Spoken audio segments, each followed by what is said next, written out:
buenas noches. Soy Eduardo Núñez. Y Juan Alzate. Bienvenidos a una nueva sesión de Entre Músicos y Jazz.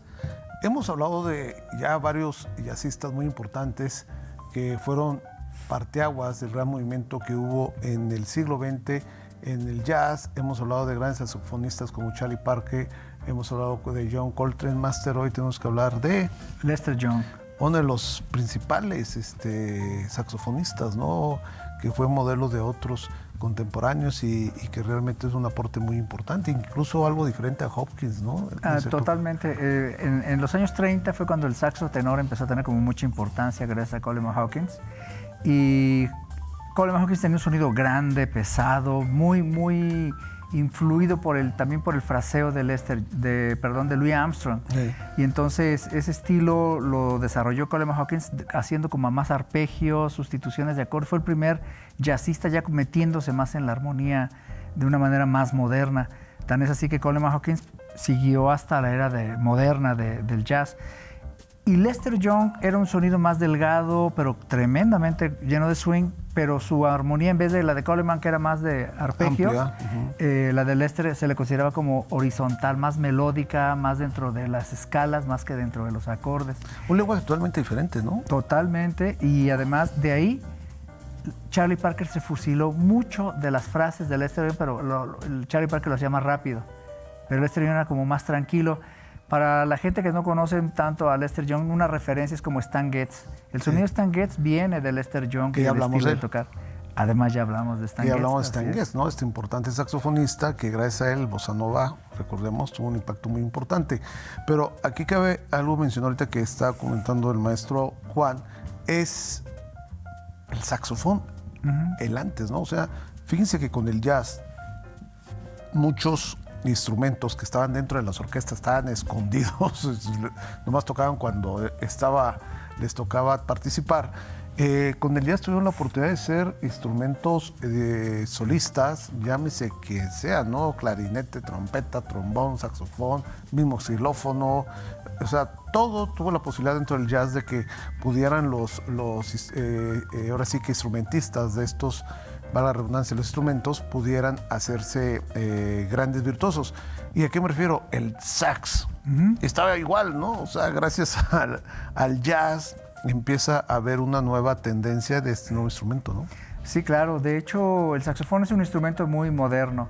Se inventó hacia 1840-46 por Adolfo Sax en Bélgica y era como un instrumento para estar en la banda, no tanto un instrumento complementario de la sección de cuerdas, de alientos, en la cuerda de los alientos, y es un instrumento que amalgama el sonido de los instrumentos de aliento madera como los de metal. Entonces, pero no tenía como una preeminencia importante como solista, ni mucho menos. Pero hasta que llegó el jazz fue que se empezó a dar la importancia necesaria al saxofón y en particular al tenor, que como te digo fue gracias a Coleman Hawkins. A partir de Coleman Hawkins vienen estas dos escuelas, Coleman Hawkins, Lester Young. Sí, hay una película, de Robert Altman que se llama Kansas City. Sí. Si pueden verla, se las recomiendo porque es una recreación de lo que está pasando en esta época y recrean el momento en que Coleman Hawkins, que era el gran tenor de la época, le gana Lester Young en un jam session. Sí, y de ahí que se hace realmente famosísimo. Es importante eso que tú mencionas porque incluso tuvo que ver con un saxofón, ¿no? Que incluso Hopkins tenía un mejor sax y Lester Young no contaba con un sax de alta gama, de gran calidad. Y que fíjate, se lo consiguen porque aparte él se hace muy amigo de una de las grandes y pioneras cantantes del jazz, que es Billie Holiday. Y ciertamente le traen este saxofón y con este sax él realmente hace, no sé si 19 temas, el mismo tema lo hace 19 veces, pero conforme fue aumentando, fue de una manera impresionante que Hopkins dijo, pues ahí nos vemos, ¿no? Yo no tengo nada que hacer. Sí, bueno, pero además de esto, Lester Young tiene una virtud interesante, que inventó una palabra que se usa en el argot de cotidiano, sobre todo en inglés, y que ahora se ha pasado al español cuando dices cool. Sí. Cuando algo está muy bien o tiene como... Él lo hizo en el sentido de que algo le gustaba porque estaba como de moda, porque estabas a la moda, entonces era decir, está cool. Y eso ha pasado ahora. Y también entre los músicos, él decía, para cuando le pagaban, decía, ¿cuándo va a oler a pan? Le decía al dinero pan. Dinero. Y ponía apodos a todo el mundo. De hecho, a Billie Holiday le decía Lady Day. Sí. Y ella a su vez le puso un apodo que era Press. Sí. Entonces es muy conocido, Lester Press Young. Y le decía Press porque era el presidente de los saxofonistas. No, y algo importante, y volvemos a recalcar, no que Lester Young fuera superior a Hopkins, simple y sencillamente hizo un lenguaje diferente. O sea, es como hablar, lo que hemos dicho, ¿no? De Stan Getz, que tuvo su aportación, John Coltrane, hablar de Charlie Parker, hablar de Lester Young, tuvo una particularidad muy interesante, que eso lo hizo tocar con varias orquestas, ¿sí? Y incluso en la orquesta que tocaba Hopkins y que fue a sustituirlo, a los músicos no le pareció el sonido de Lester Young porque están acostumbrados más al de Hopkins y tuvo que abandonar mejor la banda, ¿no? Sí, claro. Y entonces, aquí algo importante es cuando hace esta fusión muy interesante con Billie Holiday, hace una producción muy importante dentro del jazz, ¿no? Así es. Y sobre todo en los temas que ella interpretaba, cómo él realmente hacía una importante, lo que ahora le llamamos una intervención entre la voz y el saxofón. Un diálogo, había un diálogo muy ¿no? interesante, se complementaban las frases el uno al otro. Y bien, como saxofonista máster, ¿cuál fue la gran evolución que tuvo Lester Young? Lester Young fue el pionero, o fue el que, justo el punto previo al bebop.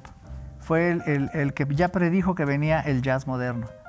Gracias a Lester Young se debe eso, y además su sonido más delgado, un vibrato más corto, más largo, perdón, porque el de Coleman Hawkins era muy cerrado, pero con Lester Young ya se presagiaba el sonido y la intención armónica contemporánea del jazz. Que vino obviamente Charlie Parker, como ya lo habíamos comentado, estuvo siguiendo mucho lo que hacía Lester Young. Y recordemos, no crean que iba, oye, dame unas clases, no, simplemente era escuchar, meterse a un, le podemos decir bar, pero no eran bares, era como centros especiales, clubs de jazz, donde iban y escuchaban qué hacían y realmente para Charlie Parker fue muy importante estar presente en esa época para que Charlie evolucionara lo que era y lo que se vino con el sax. Así es, bebop. con el bebop. Bien, vamos a escuchar un tema de Lester Young y volvemos con ustedes. Bien, vamos a interpretar un tema muy importante, Cherokee, uno de los temas representativos dentro del repertorio del jazz. Así que espero que los disfruten.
Bien, seguimos hablando de este extraordinario saxofonista Lester Young.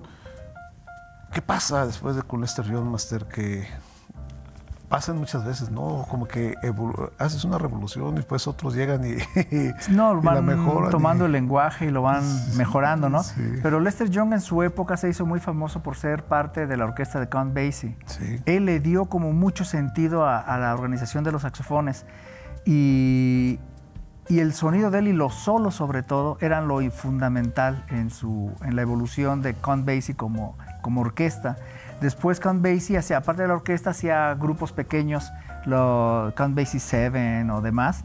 Y hay una pieza en particular que les recomiendo mucho que escuchen, que se llama Lady Be Good. Y el solo que hace ahí Lester Young es ya un presagio de lo que venía después. De hecho, cuando yo lo oí la primera vez, a mí me dio la sensación que a quien estaba escuchando era Stan Getz. Entonces, y resulta que era Lester Young, ¿no? En aquel momento yo no conocía mucho las diferencias, pero la evolución que hizo, él influyó mucho en Sud Sims, en Lee Konitz, en una gran cantidad de músicos y sobre todo, volvemos a esto, al principio armónico y de evolutivo de la melodía a través del bebop. Eso es, creo que es fundamental. No, y importante lo que comentábamos, cómo se va evolucionando, cómo otras personas van haciendo cosas diferentes, que eso a Lester Young empezó a causar mucho problema porque entró mucho en depresión cuando vio que, hacen algo mejor o cambiaban o evolucionaban y él no estaba ganando igual que ellos cuando él había sido un parteaguas muy importante, ¿no? En ese sentido, se agarró a tomar y ese tipo de situaciones. Pues sí, de hecho había un saxofonista contemporáneo a él, joven, que se llamaba Paul Knichett y él fue muy cruel con Lester Young. Lester Young estaba tocando en un lugar cuando Lester Young ya estaba como en su última etapa de su vida. Él murió a los 50 años, nació en 1909 y murió en 1959. Y él estaba ya muy deprimido y en consecuencia no estaba tocando, digamos, al 100. Y se le acerca este saxofonista Paul Knichett, que le dice, ¿sabes qué? Yo toco mejor que tú, como tú. Y esto le impactó mucho a Lester Young. que justamente lo que tú dices, imitadores de él, les iba mejor que a él mismo, ¿no? Sí. Entonces eso fue un problema que él no logró superar, incluso estando en Europa, que fue donde lo trataron mejor y demás, no alcanzó como a superar ese detalle. Además, lo trataron muy mal en el ejército de Estados Unidos. Exacto. E incluso lo golpearon y parece ser, ¿no?, que a partir de ahí tuvo problemas. Y hay una película también que les recomiendo que se llama, es de un autor francés contemporáneo que se llama Bertrand Tavernier, y él hizo una película que se llama Alrededor de la medianoche, Round Midnight, donde actúa Dexter Gordon, que hace el papel de como un personaje entre Lester Young y Bud Powell, que también fue un pianista muy importante que vivía en París. Y está Herbie Hancock también actuando como el pianista que acompañaba al personaje. Está Wayne Shorter, están muchos jazzistas tocando en esta película y actuando. De hecho, Dexter Gordon, por ese personaje donde él hace esta mezcla de personajes, fue nominado al premio al Oscar por mejor actuación. No lo ganó, pero quedó nominado. En cambio, la música sí tuvo muchos premios. La música es buenísima porque está grabada en vivo y ahí se refleja mucho el ambiente en el cual vivían los jazzistas en ese momento en Europa y cómo tocaban. Incluso hay una escena donde hay un personaje que siempre lo está impulsando a que toque, que estudie, que no tome, que se cuide, y entonces le pone un disco y en ese disco le dice, escucha a este saxofonista, y lo están oyendo y se oye súper bien, y de repente dice ese tipo, oye, ese tipo toca muy bien, qué bárbaro, está tocando increíble, eres tú hace 10 años, deberías volver a tocar como tal, ¿no? Porque ese era un poco como lo que pasó con Lester Young en sus últimos momentos. Se frustró, y como tú dices, cuando estuvo en el ejército sufrió mucho la cuestión del racismo, y eso le afectó demasiado en su vida, que lamentablemente él, antes de su muerte, años atrás, él se tiró mucho a la bebida, le entró muy fuerte a la depresión, y que realmente culminó con su trágica muerte, pero no sin haber dejado un gran legado dentro de los músicos en el jazz, donde realmente hablar de Lester Young es hablar de uno de los grandes jazzistas del siglo XX, que gracias a él le dieron un giro muy importante al jazz, fue evolucionando, y que realmente hoy merece un reconocimiento muy especial. No, claro, además, hablando en términos musicales, él fue uno de los primeros en crear melodías en base a las extensiones de los acordes. Sí. Entonces usaba mucho las novenas, las oncenas aumentadas y demás, que no era tan común en la previa época del swing. Entonces fue el que les empezó a dar un sentido melódico, que eso fue a Charlie Parker lo que lo alucinó.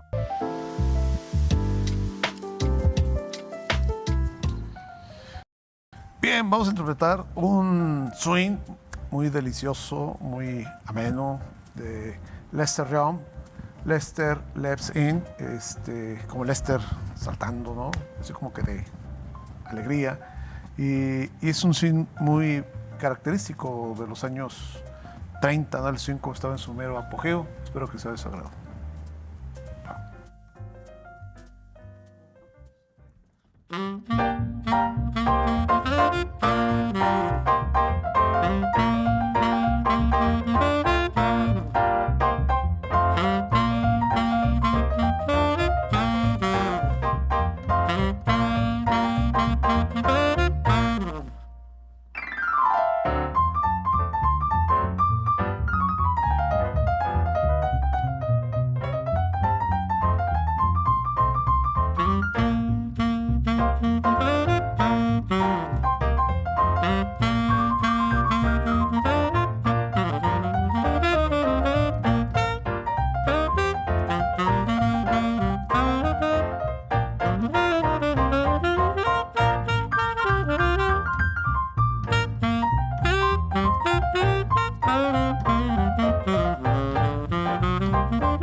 Pues se nos ha acabado el tiempo. Espero que les haya gustado esta sesión que fue dedicada a Lester Young. Perdón, yo soy Eduardo Núñez Juan Alzado. y esto es Entre Músicos y Jazz. Y jazz.